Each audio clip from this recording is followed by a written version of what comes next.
We have energy coming in, and we also have energy that flows out. And this is part of the endless cycle and the flow of energy in the universe.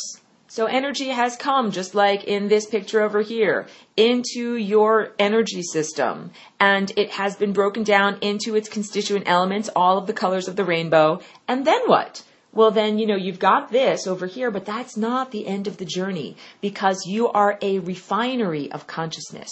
So the answer to then what is, well, then all of those impulses get woven back together and created back into white light and sent back up to higher consciousness.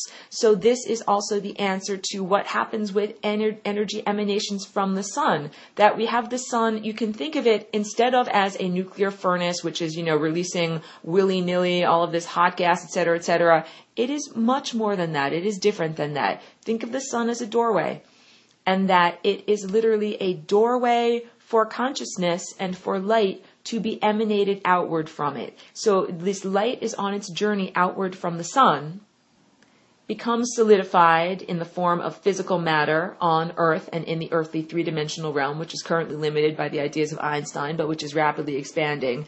And then what happens? Does it get stuck there? No, it doesn't get stuck there. It gets refined. And what happens is, through your energy system over here, this energy then gets raised back up to the higher vibrational levels and transmitted back to the sun. And we're talking about consciousness.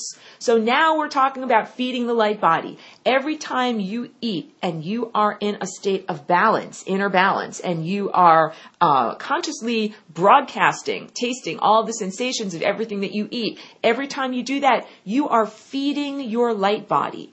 You are helping to accrete light around this system. You are creating the other half of the feedback loop of sending energy and consciousness back to the source. So imagine what it must be like for the source or for the sun. In very similar ways, it is like a bat with echolocation. Bats send out sound waves, sonar, and the sound wave hits an object, let's make this an object, and then bounces back to the bat. And the bat senses the way in which the sonar is being reflected back, the way in which the sound waves are bouncing back in a slightly different way, and it understands that there is an object here. That is how bats and sonar work. But that is also how consciousness and the sun works. Exactly. That we are talking about the sun broadcasting energy and consciousness and timelines and possibilities. And that when a living being then absorbs and ingests that light and raises it to the level of higher consciousness and sends that consciousness back to the sun. This is done through clear broadcasting. This is done through focused meditation. This is done through living as a clear conduit in touch with one's infinity timeline and in perfect alignment with these, in perfect accord with these higher commands, that this is consciousness being reflected back. And what the sun does is it calculates the difference between these two waves.